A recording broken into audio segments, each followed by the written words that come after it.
Boker Tov. Does this work? Does this work? Hello? You can hear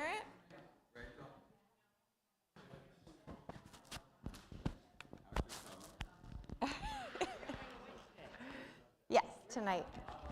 Actually to Portland and Seattle. It's my first Torah Study. Oh, welcome. Great to see you. Yeah, so in the back, you want to grab one of these. The Torah. Yeah. That makes sense. Right, so this man got it. They're saying, Joe says he can hear me. Are you taking the kids? Yes. Oh, great. All right, so welcome everybody. Rabbi Barris, as you can tell, is not here. He is doing that cruise on the Rhine, going to end up in Germany. It's interesting. Anyways, I am so excited to be with you this week. I want to plug to come next week as well. So next week, our friend and colleague, Rabbi Cook, is going to be here. He is the rabbi at Hillel at UM. Exactly. More importantly, he's Felicia Cook's husband. No necesito.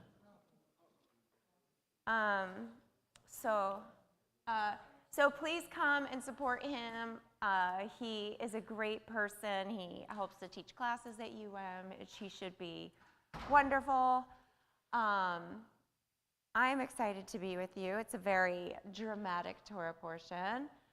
So I wanted to bring in some extra drama with some videos, which, you know, coming a half an hour early was apparently not early enough because it was only at 8:59 that we got this going. Okay, so I'm excited to study with you. It is an amazing Torah portion, the sin of the spies. Okay, so we are in our books on page 1110. So this is Numbers chapter 14. We're going to be going through all of chapter 14. Before we do this, we are going to do our blessings and everything, but I just want to take a moment because we're missing Edith and Norman. Really missing Edith, and I've been here. I'm now starting my 18th year, so I've been here 17 full years. And Norman and Edith have always been here for Torah study, except for when they're away in the summer, when they go to Oregon. So I was actually, somebody just asked, where am I going? I'm going to Oregon tonight. And the last time I was there was 16 years ago, and I hung a mezuzah for them. And I just want to take a moment for Edith, who is so brilliant and so incredibly kind and easy with a laugh and just such an asset to our community. So, to Edith.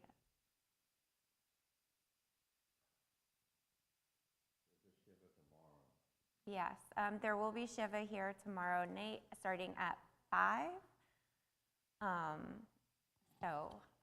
With that, V'shamru b'nei Yisrael et ha-Shabbat, la'asod et ha-Shabbat b'torotam b'rit olam. V'shamru b'nei Yisrael et ha-Shabbat, la'asod et ha-Shabbat le'torotam b'rit olam.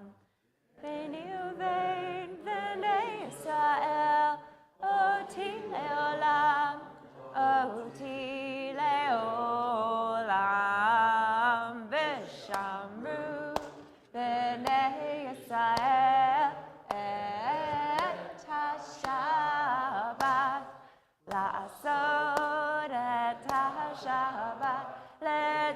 Dorotam Berit Olam. Ki Sheshet Yamim Asa Adonai, Asa Adonai, Et HaShamayim ve'et ha'aretz v'shamru b'nei Yisrael et HaShabbat לעשות את השבת לדורותם ברית עולם. וביום השביעי שבת ויהי נפש, שבת ויהי נפש, שבת ויהי נפש, ושמרו בני ישראל את השבת, לעשות את השבת לדורותם ברית עולם. סברי. ברוך אתה אדוני אלוהינו מלך העולם, בורא פרי הגפן. לחיים. Oof. Why is it harder than the alcohol? I don't know. And our blessing over Torah study. Baruch atah Adonai, Eloheinu melech haolam, asher kiddushanu b'mitzvotav v'tzivanu la'asok b'divrei Torah. All right, okay, so we are going to dive in. Before we do, I was listening to Rabbi Tali Adler this morning, and she said to be a Jew is to believe that slaves can become free. It's to believe that the senselessness of this world can be disrupted by divine words that break through the barrier between heaven and earth. It's to trust, even in our darkest days, that we are part of God's dream. Beautiful. All right, so I want us to think about, what is God's dream? What is God's dream? We can share. I don't know. You really know. We all know something, right? But beautiful, to take care of the earth. Amen, amen. What else? Maybe in this moment.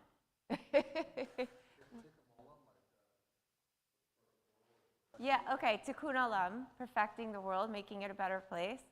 I love that. Okay, swords into plowshares. Beautiful. All right, so beautiful. A world where we see God in other people. Yeah.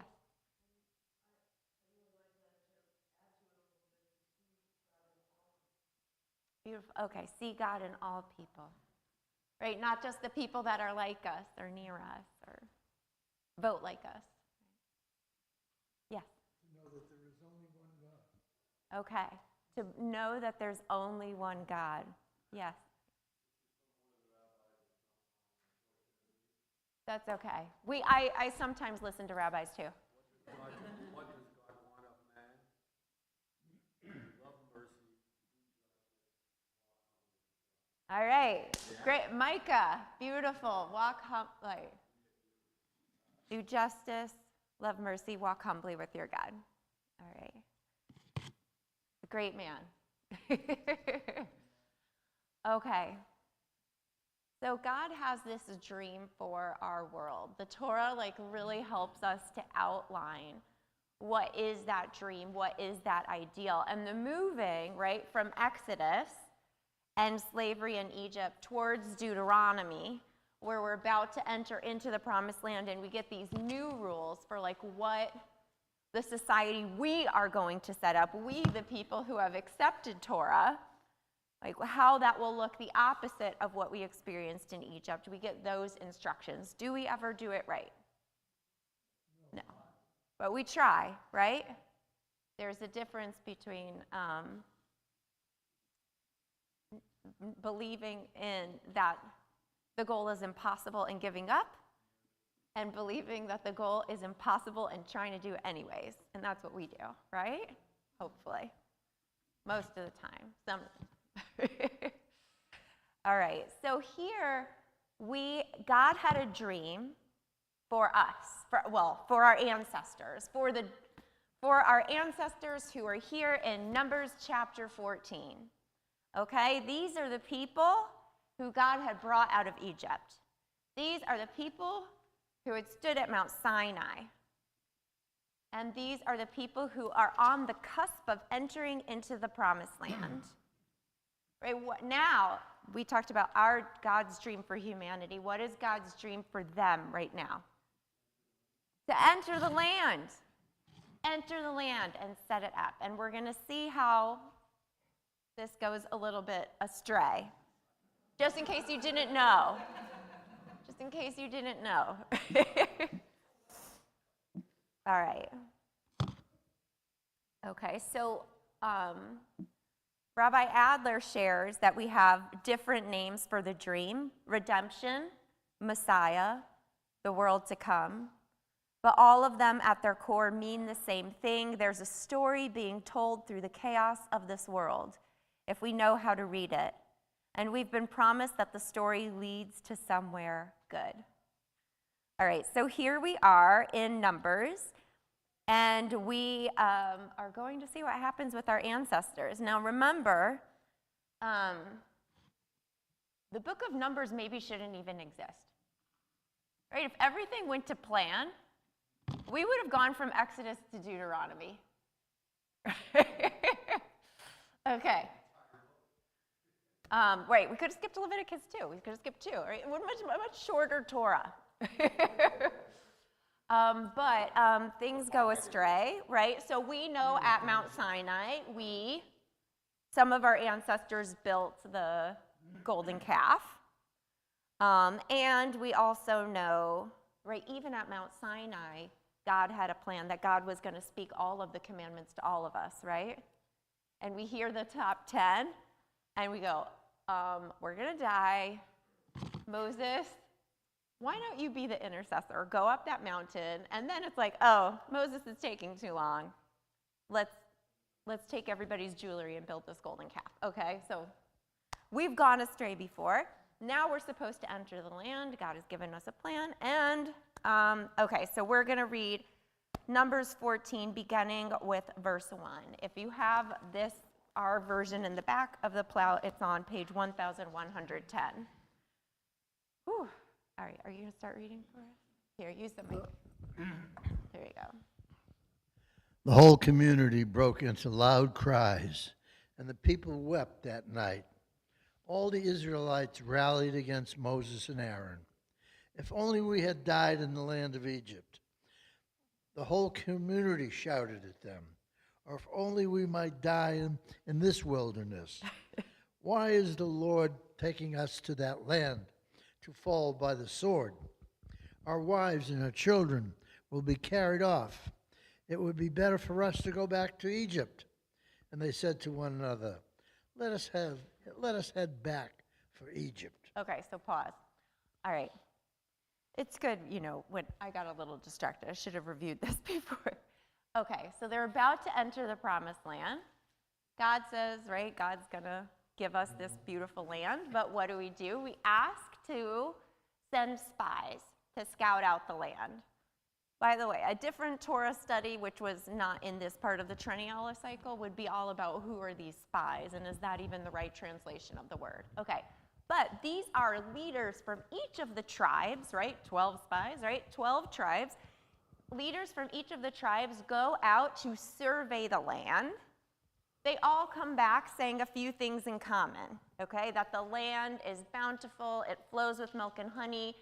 Like they're comically carrying like gigantic grapes the size of your head. If you go shopping in Israel, you can buy some tchotchkes that have that picture on it. The land is very good and bountiful, but it's full of giants. It is full of giants. You can actually see on the same page, verse 33 of Numbers 13. It says, "We saw Nephilim there." Okay, if you haven't been coming every week, which I know it's your first, so excited, Shehechianu. The Nephilim, they are mentioned in the creation story. These are the giants, okay? So there are giants in the land, Anakites, right? And we look like grasshoppers to ourselves, and so we must have looked to them. Okay, so the land is strong, it's fortified, there's giants there, it devours its inhabitants, we can't go. Okay? Yes, the grapes are great, but okay. So then the whole community. Okay, so 10 of the 12 come back with this bad report. 10 of the 12. The only two who have a positive report are, look at you guys. There's so A pluses all around. Okay, Caleb and Joshua. So Caleb and Joshua come back positive, but 10 of the 12 are like, this is terrible. So this is where we get the whole community crying out. And notice what they ask for. What do they say they want, or they would rather? Good land. Right. So they would rather go back to Egypt than enter the promised land. Okay, because what do they fear is going to happen? They're going to die. They're going to die. We're going to be killed. Why did you bring us out just to have us die here? Okay.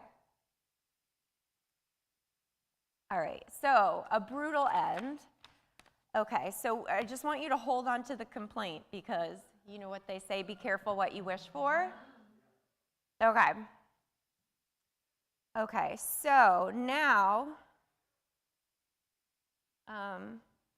Abe, would you close the door? Thank you. There's too much fun happening in the hallway. I don't want you to go into the hallway because you're like, that sounds like more fun than this.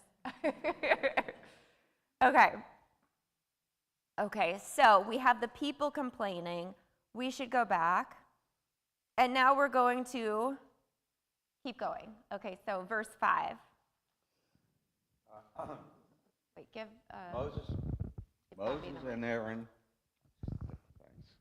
Moses and Aaron fell on their faces before the entire congregation of the assembly, on the page, of the children of Israel. Joshua, son of Nun, and Caleb, son of Jehu, of the Sabbis of the land, tore their garments. They spoke to the entire assembly of the children of Israel, saying, "The land that we passed through to spy it out, the land is very, very good.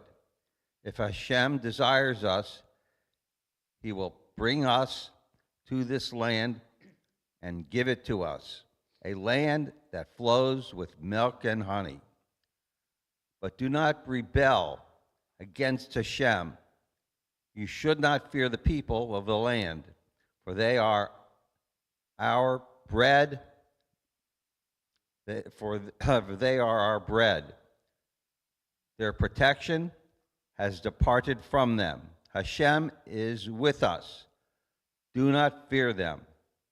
But the entire assembly said to pelt them with stones. And the glory of Hashem appeared in the tent of meetings to all the children of Israel. Okay, so we're going to pause again. By the way, I love how Moses and Aaron fall on their faces all the time. It's so like 3-year-olds on the ground, but I mean, rightfully so. Okay, okay, so Joshua and Caleb stand up. We saw this, don't lose faith. God's gonna be with us, and the land is good, and they threaten to pelt them with stones. Pretty dramatic. Okay. Okay, and then I love this, right? And then we see God's presence come to the tent of meeting. Right, so that means, right, like God's ringing. So we know now Moses is going to go in. Whew. All right. Yeah. Okay. Yes. Why does it say here, They are our prey. They are our prey versus they are our bread. All right, let's look in the Hebrew. Okay. Haaretz. Oh, ki lachmenu hem. So lachmenu is, lechem is bread. So the literal translation is they're our bread, but it's like the idea is, So we thrive on them. well, we're going to devour them. All right, so, yeah.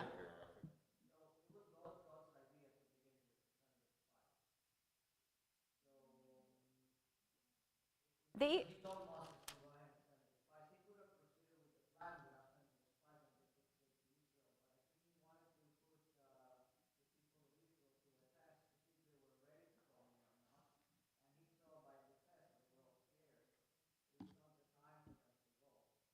all right, so, all right, you're taking us back. Okay. So I think it's a different Torah study, so I'm going to put that out there. You're right. Okay, so at the beginning of chapter 13, it says, God spoke to Moses saying, send men out to scout the land of Canaan, which I'm giving to the Israelite people. Send one man from each ancestral tribe, each a chieftain among them. So he does that, and he sends them out, and then it tells us who they are. He says, so Moses says to them, go and see what kind of country it is. Are the people who dwell there strong or weak, few or many? There's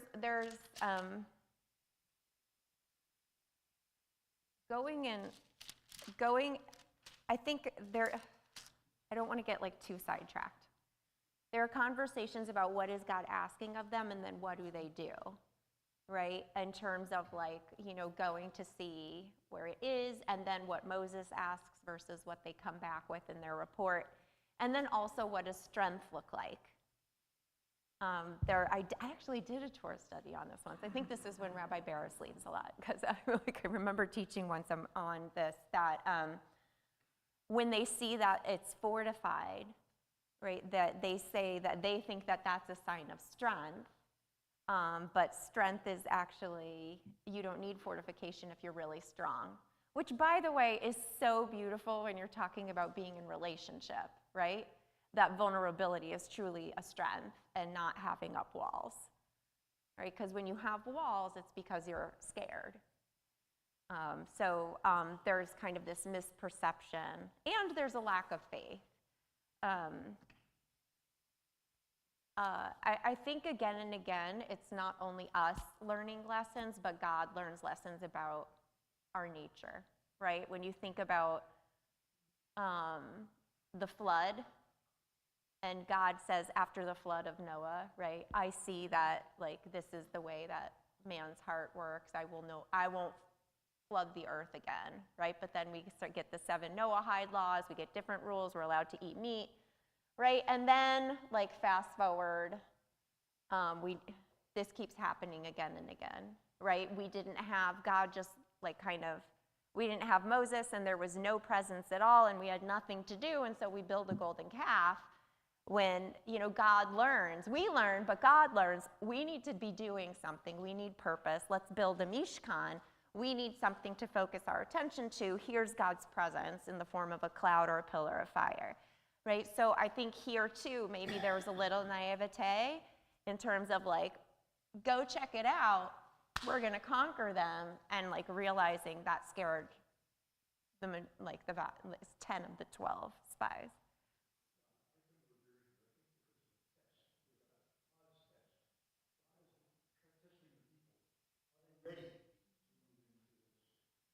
Yeah, we should get the mic. Okay, but yes, okay, beautiful. So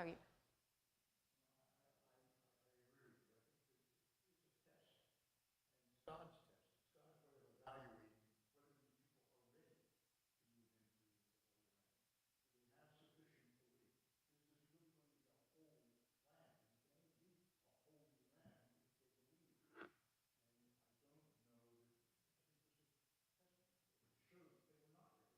okay, great. So this, this is maybe God's test of the people to see if we're ready.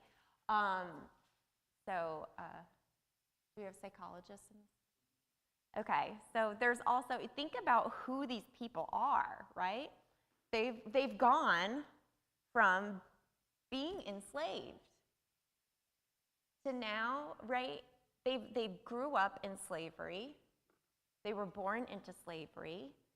The only way they got out of Egypt was through God doing for them, right?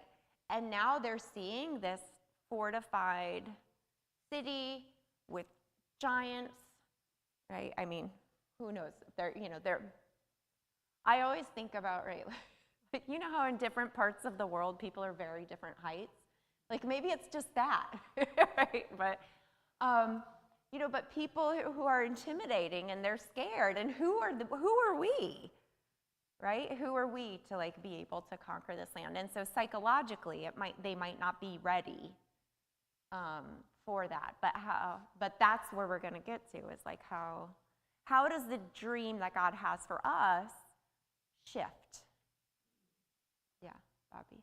A couple of things. One is For the people at home. it was a test to see whether or not we evolved from the fear of slavery to the confidence of a people willing to take on the challenge with God's support.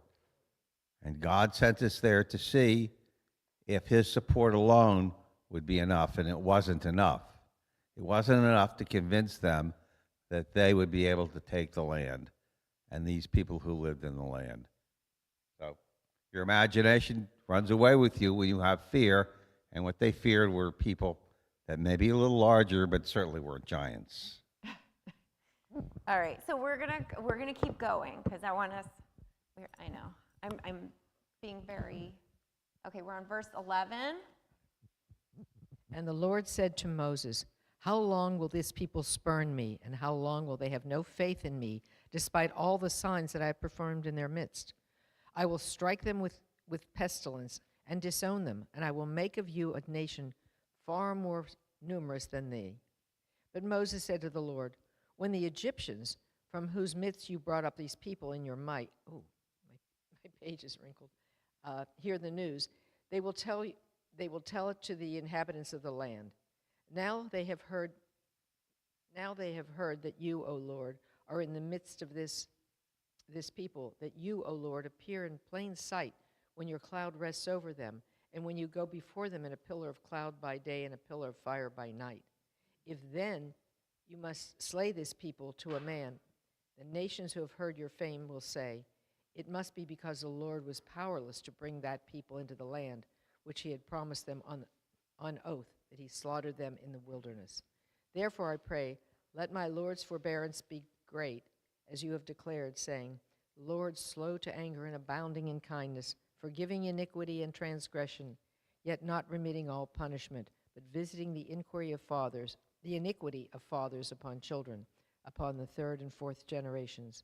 Pardon, I pray, the iniquity of this people, according to your great kindness, as you have forgiven this people ever since Egypt.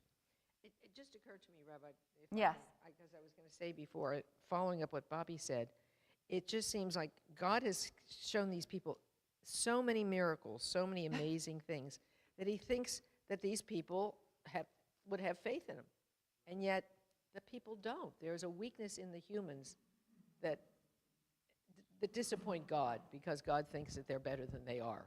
Okay, so this is not the first time, right? This is not the first time that God's like, seriously? Right? I mean, this really reminds us of, again, the golden calf, right? It was like, what else can I literally do for them? Right? I have split seas for them, and yet they cannot, they still worry that I'm Still not there. don't trust in Now, God. so there's a lot to unpack in what was read. So just like up on Mount Sinai, Moses went to bat for the Jewish people, right? Also, there's yet another Torah study. We would just look at the comparison between the two, okay? In both, God says, let me wipe them out and start over with you, Moses, okay? And both times, Moses stands up for us. And in both times, Moses is beyond upset, right? He just fell on his face. Like, how much longer do I have to deal with these people? But as soon as God says the same thing, Moses is like, what's wrong with you, right? Okay, so there is a lot to unpack there. By the way, right, if you might recognize the English from the high holidays, right? This is, we remind God of God's patience on the high holidays. Yes, line 18, slow to anger, abounding in kindness, forgiving iniquity. And wait, this is what we sing again on the high holidays.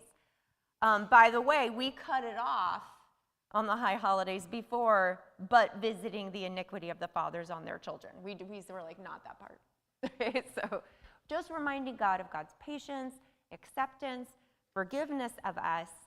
And notice that Moses is saying to God, right, like, I get it that they don't deserve it, right? But what will the Egyptians think, right? Like, what will all of these other nations think who have seen the miracles that you wrought if you just take them into the wilderness to kill them? Okay, yes.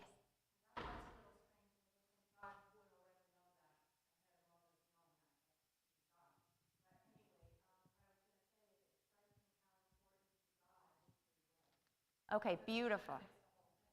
Yes, okay, so again, this reminds us that we are a faith of free will. We are a faith of free will, which means we get to hurt each other and hurt God and mess up. Hillary.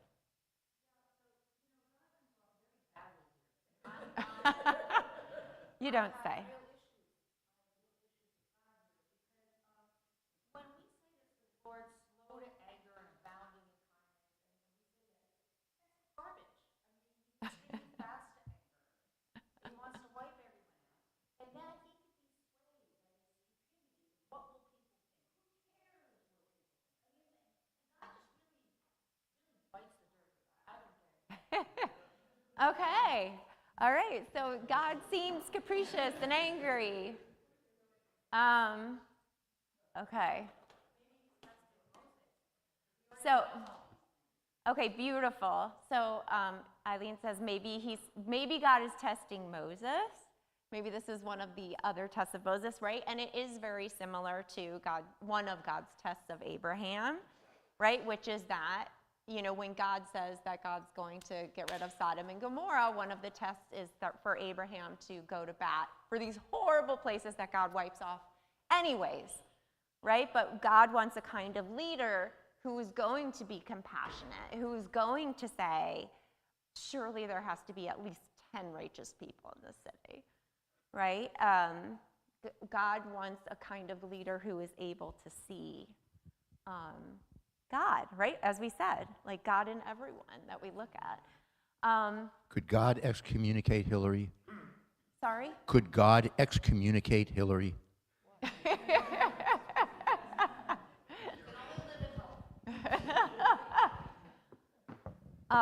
Okay, so there's something too, though, remember, like where we have to wonder, did God learn God's lesson as well?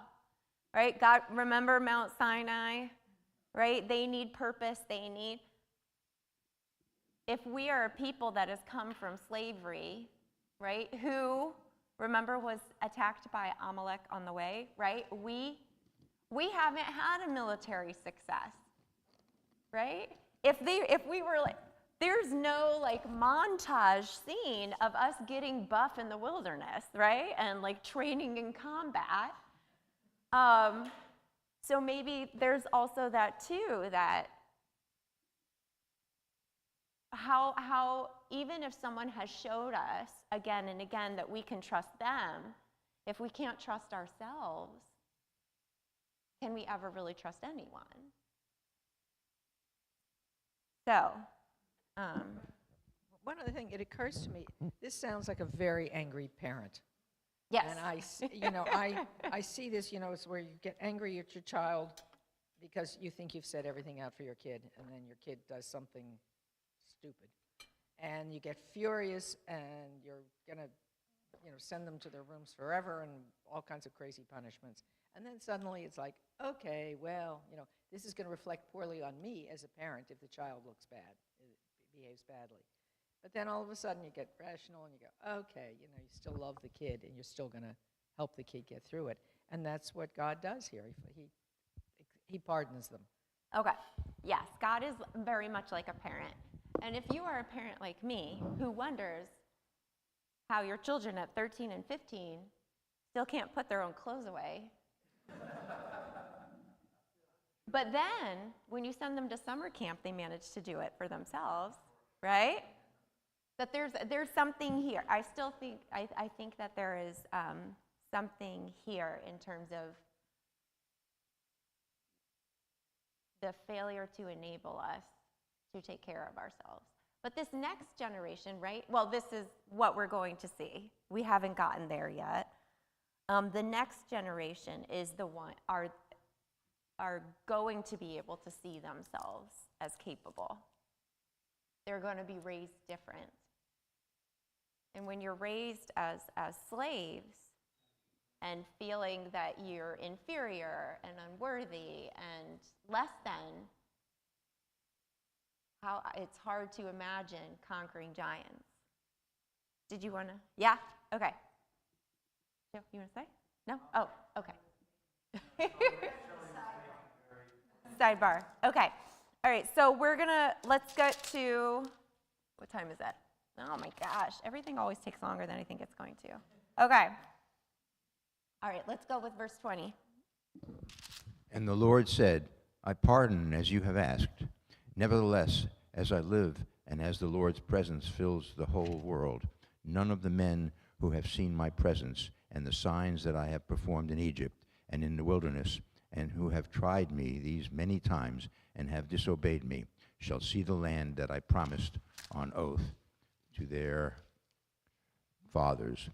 None of those who spurn me shall see it. But my servant Caleb, because he was imbued with a different spirit and remained loyal to me, him I will bring into the land which he entered, and his offspring shall hold it as a possession. Now the Amalekites and the Canaanites occupy the valleys. Start out then tomorrow and march into the wilderness by the way of the Sea of Reeds. The Lord spoke further to Moses and Aaron. How much longer shall that wicked community keep muttering against me? Very well.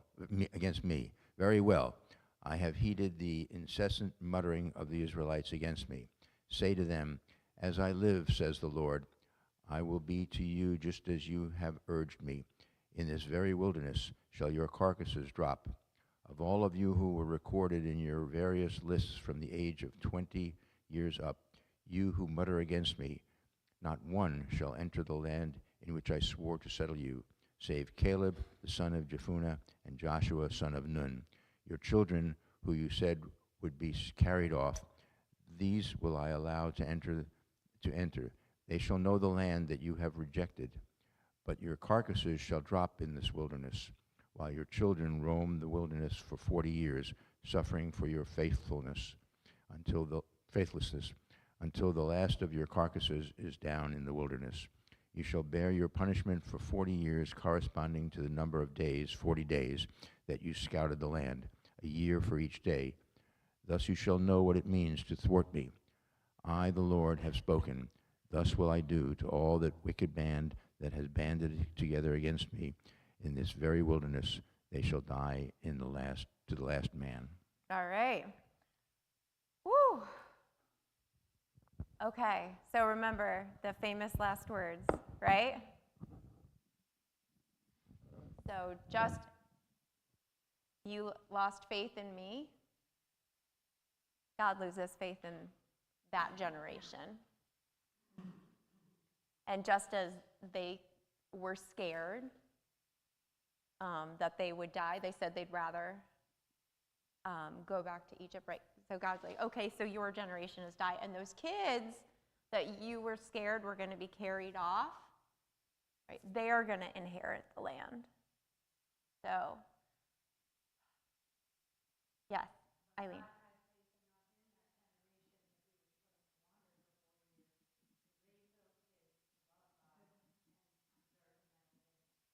Okay, so God, right, so the faith is transferred from one generation to the next instead of abandoned, which is pretty big, pretty big. Okay, so they had complained. All right, so God tells the people that like what they were scared is going to happen is going to happen. You're scared you were going to die, you're going to die, but I'm going to keep faith with your children. So it's a little different. Again, right? Be careful what you wish for, because God says, like, just as you have urged me, that's what I will do. So, yes. Ian. They are the giants, so to speak, compared to us, and therefore we have to listen to take over and protect us. That was my sermon last night, actually. Yes. Right. We've been so, not that the Torah ever talks about what's happening to us today. It does, right? All the time. Right. We've been so scared of Iran. Remember, actually, don't you remember Israel was terrified of Hezbollah? Right? Hamas, not as much, but Hezbollah, yes. And then Hezbollah turned out not to be as prepared as Hamas was. But both are proxies for Iran, right? The head of the Hydra. And so Israel really has this opportunity where the proxies are so weakened, we could really go for the supply line. And I know that on Thursday night, I was terrified, last Thursday when it started, watching the news and scared and hopeful, right? And there's a difference. Caleb and Joshua do not deny that there are Anakites in the land. They do not deny what anyone has seen. They just have faith. They believe it's possible. So wouldn't that be nice to work in a world where people all believed the same facts, which is apparently a hard thing to do. But they have the same facts, and they believe, right, we can do this. We can do this. So God willing, we can do this. Yeah.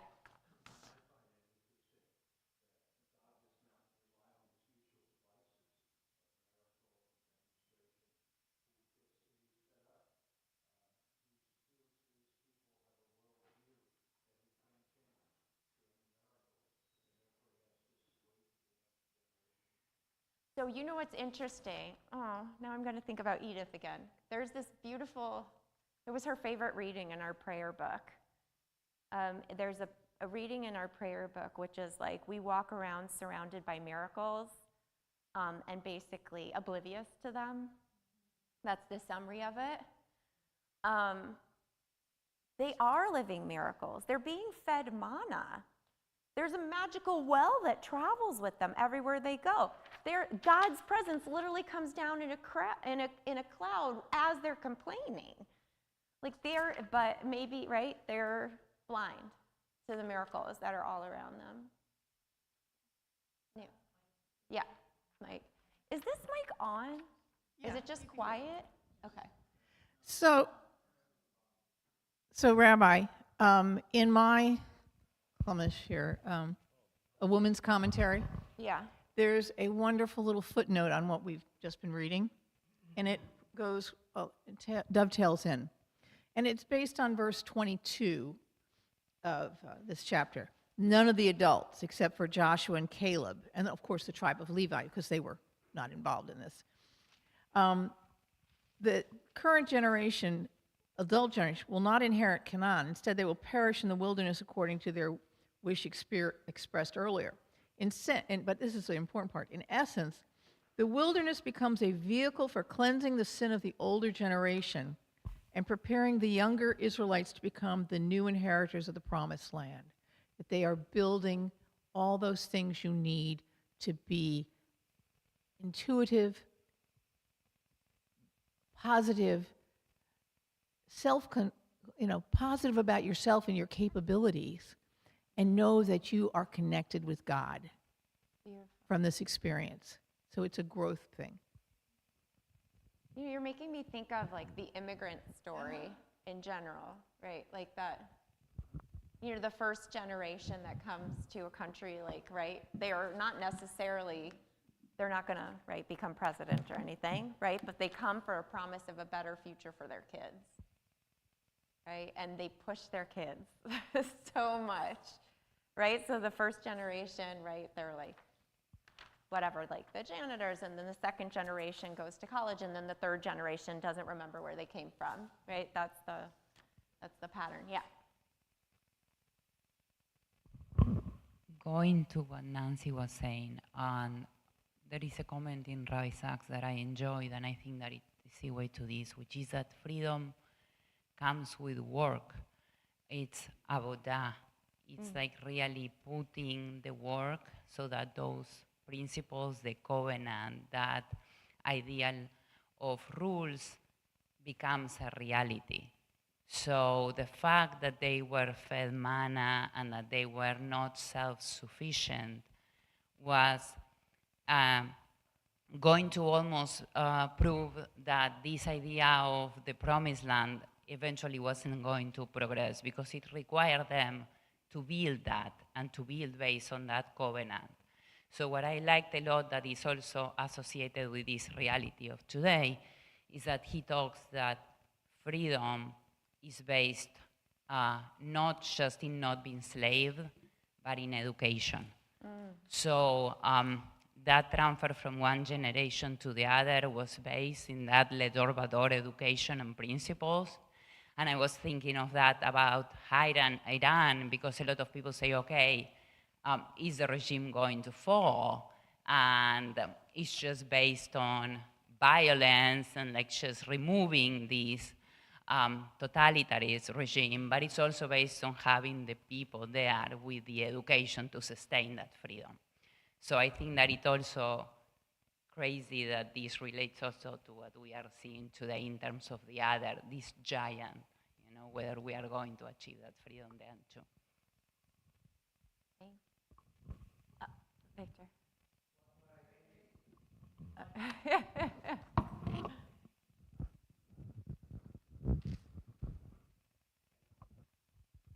What I think is striking is that just 14 chapters before, at the beginning of Numbers, the counting was for all the males over the age of 20. Yeah. Now 14 chapters later, those are all the ones that are going to die, because everyone over that age are going to die. The only ones saved are the under the age of 20. So it's the same number that we counted that they're being sentenced to death in the desert Yeah. chapters later. So the ones who would have been the warriors are the ones who are going to die now in the wilderness. Okay, so we have this plan for what's supposed to happen, and everything crashes. So I actually spoke about Rabbi B'nai Lappy's crash theory on the high holidays. Oh, God willing, it's still there.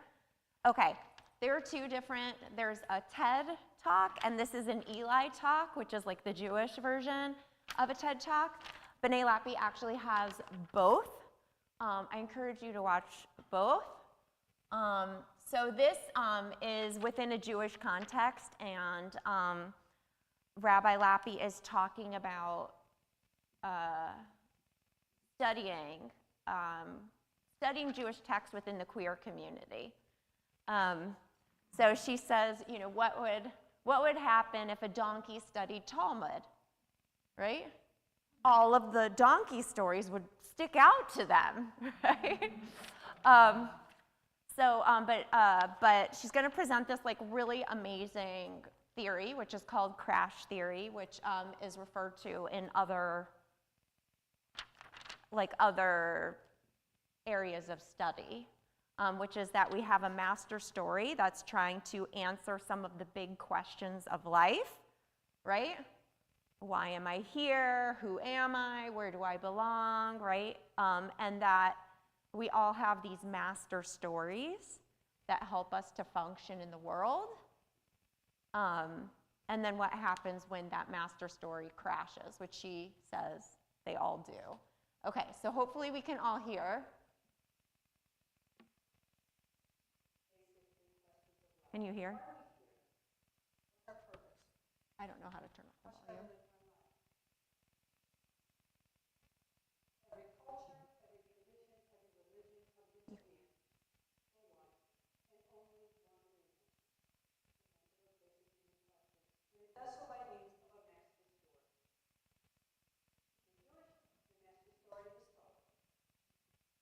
If it's successful, a story can last a really long time.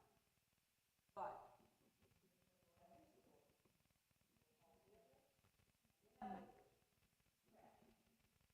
you'll find out compelling stories answers like that. Or an event will occur that makes your story's answers no longer workable. Or something inside of you has shifted. You've changed. And those old answers just don't seem true anymore. Now you've got to figure out who you are, what you believe, and how you're going to live your life.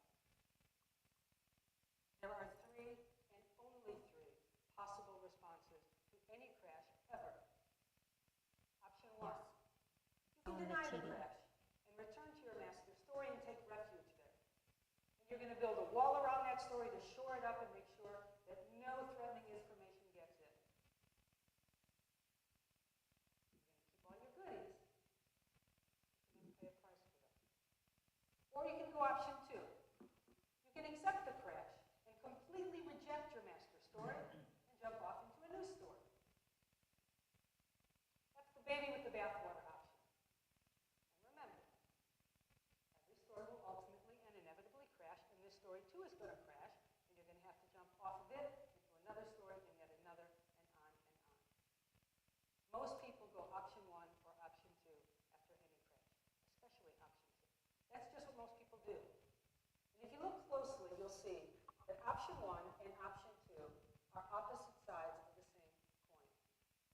They share the same wrong-headed underlying premise that stories are fixed, eternal, unchanging, and immutable. But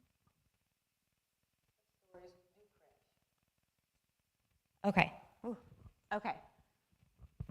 Sorry that I do not know how to control the volume on this.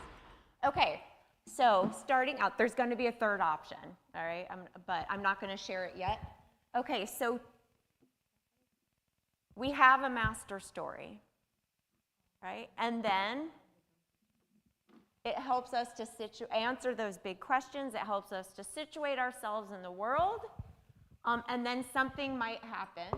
Something will happen, right? That's what the premise is that something is always going to happen to make those stories crash.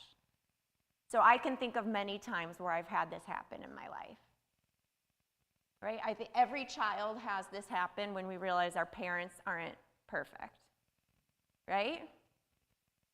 And then what happens, right? We pretend it's not true. I was visiting somebody yesterday who said, all those people who say, that their parents were perfect, they're all lying, okay? But some of us still think that, right? Okay, we pretend it's not true, or we jump off, right? And that's when we become, I really want to say assholes, so I'm just going to say it. We're teenage assholes, right? To our parents, right? Okay? But really the truth, right, is this third option, which we're going to look at in a second. Okay, so why I want to share this is because we're going to see all 3 of these enacted in our Torah portion. Right? So the first is total denial that anything has changed. Right? So guess what happens? Okay. Go to verse 39. Okay. When Moses repeated these words to all the Israelites, the people were overcome by grief. Early the next morning, they set out toward the crest of the hill country, saying, "We're prepared to go up to the place the Lord has spoken of, because we were wrong.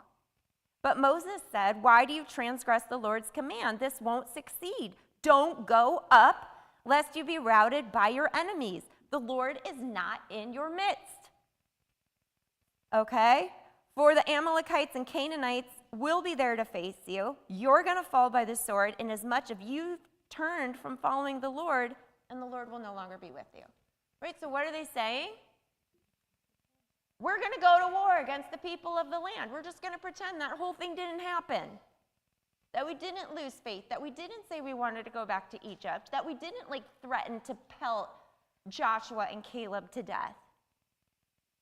Yet defiantly, 44, yet defiantly they marched to the crest of the hill country, though neither the God's ark of the covenant nor was Moses stirred from the camp. They didn't take, right, when they go to war, they have to have the ark leading them.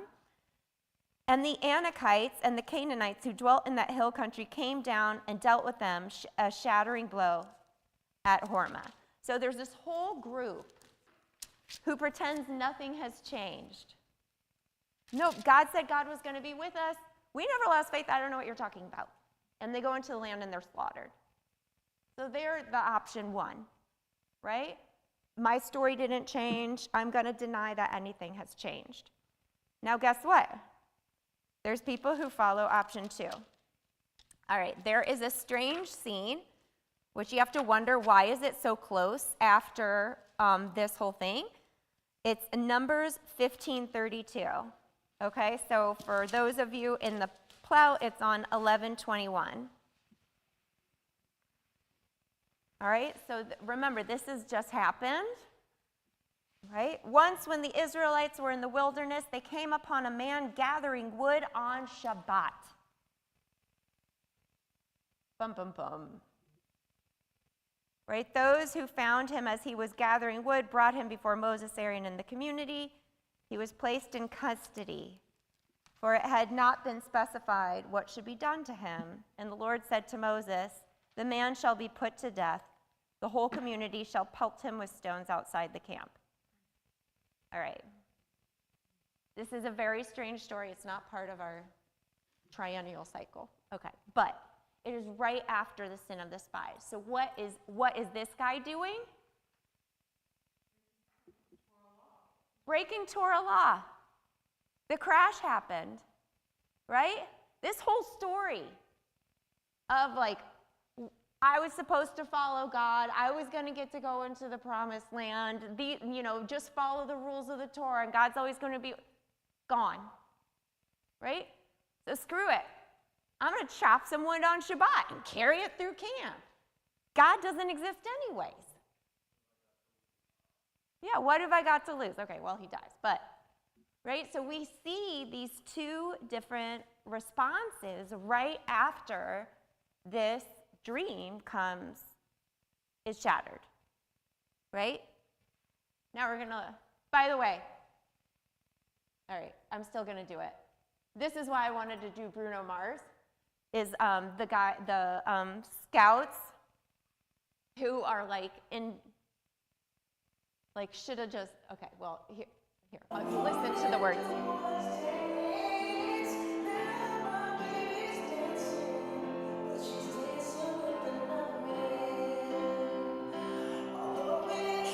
This is the part I want to do here.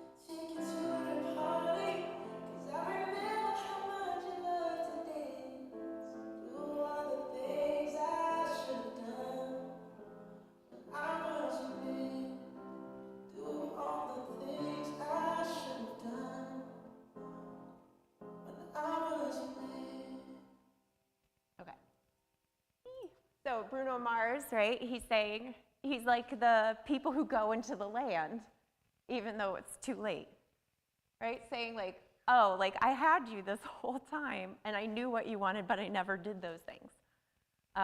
Anyways, this is what happens to me when I study Torah, is I hear song lyrics in my head. Okay.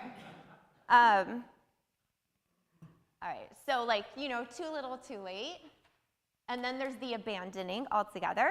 And then here's the third option. Wasn't Bruno Mars loud? Why is B'nai Lappy not loud? Okay. Not bad news. Not an unfortunate fact of life. It is life. That's how life nudges us forward.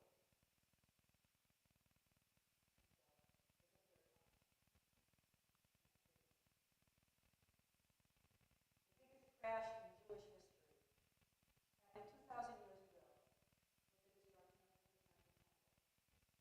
I want to crank you back 1 year, to the year 69, when the temple was still standing, and see how these options played out. Okay, who was going option 1 2,000 years ago? If you're employed by the master story, if you earn your living from it, you're going to be an option 1 person. Of course, it was the priests who were going option 1. Sure, they couldn't imagine any other way to be a human being.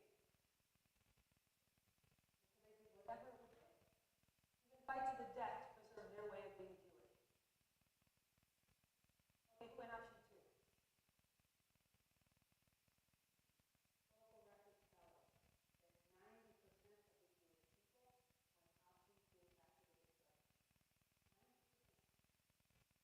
90%. They left Judaism completely and melted into the Roman Empire. It was over. Everybody knew that. Except for one small group of queer, fringy, radical, outsider hippie guys. Few of them are in this room right now. Who had a different idea. They went option 2. They accepted the crash, embraced the crash, went back to the tradition, took with them what still worked, mixed the old with the new, and created a radical new tradition, radical new Judaism. That would have been unrecognizable to a Temple Jew. If you're Jewish today, that's because your great-great-great-great-grandparents were part of that 10% who got what these guys were up to. Who said,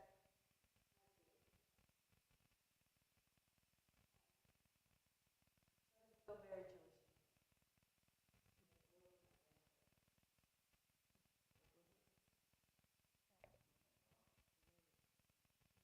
It's really not very Jewish. It's great. Yeah, you should watch both of Rabbi Lappy's talks. Okay, so. Oh, yes, it is. Okay. Lappy is Lappe, and B'nai is Benay. So neither is intuitive to me, at least. B'nai Lappy. Okay, so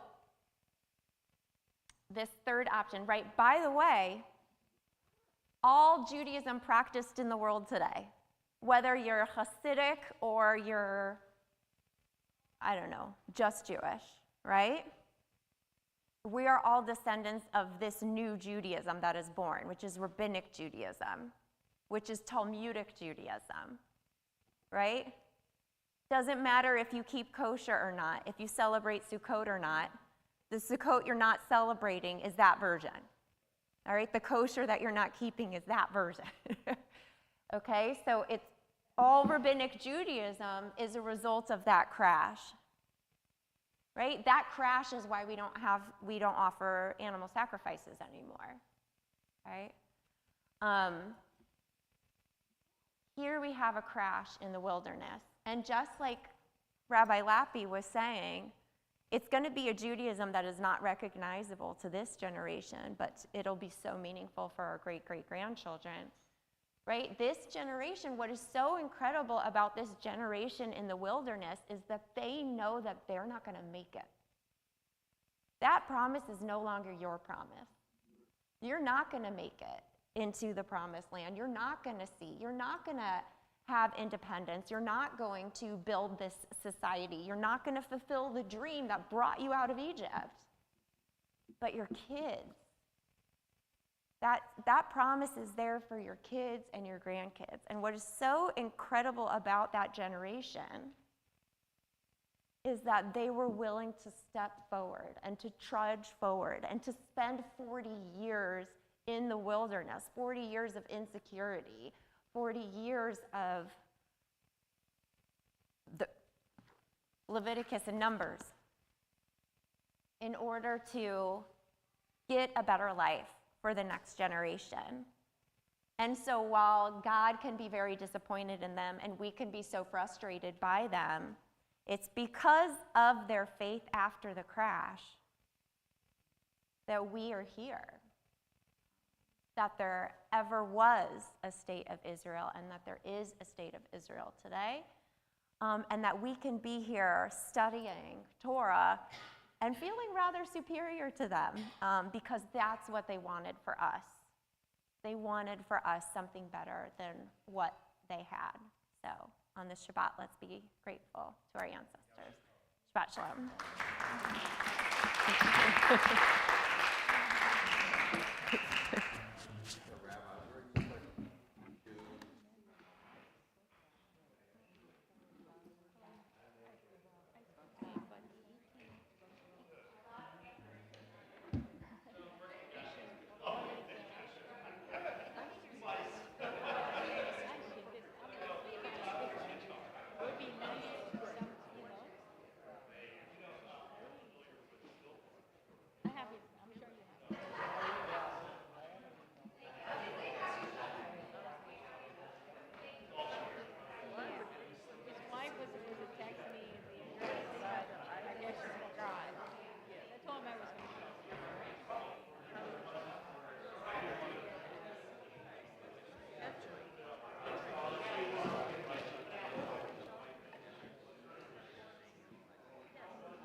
Definitely.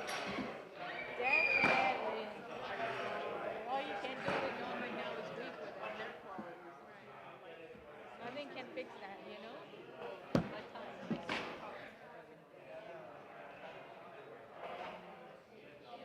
Do you know how long have they been together? Wow. Wow. What a treasure. Oh, wow. Yeah. And let me tell you, it's hard to find that these days, so it's a treasure these days.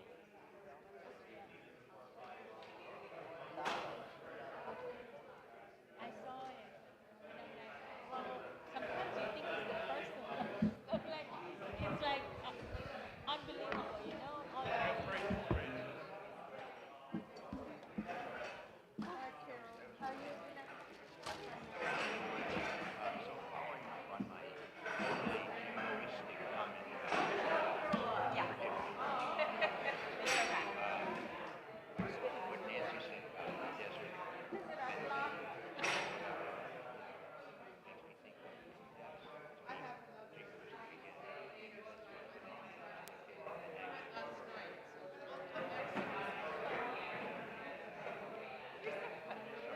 Shabbat Shalom. Shabbat Shalom.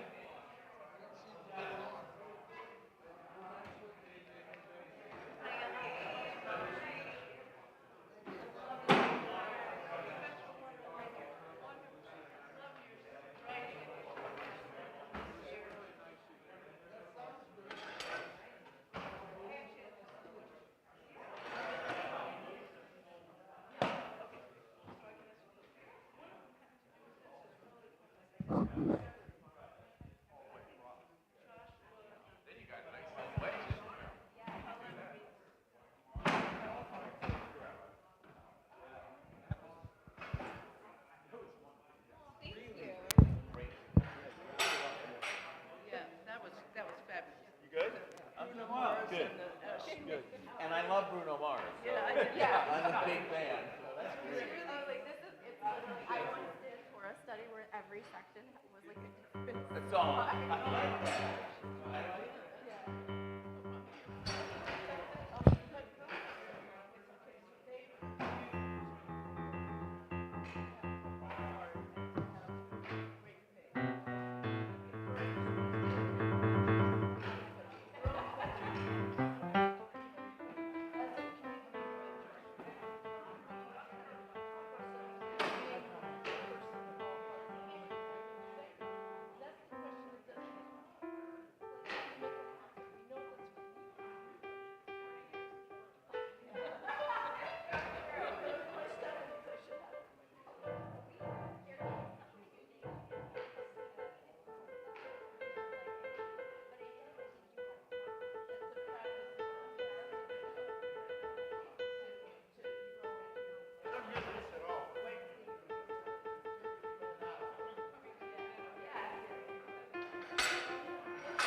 Check, check, check. 1, 2. Check, check. 1, 2. Check, check. 1, 2. Check, check. 1, 2. Check, check. 1, 2.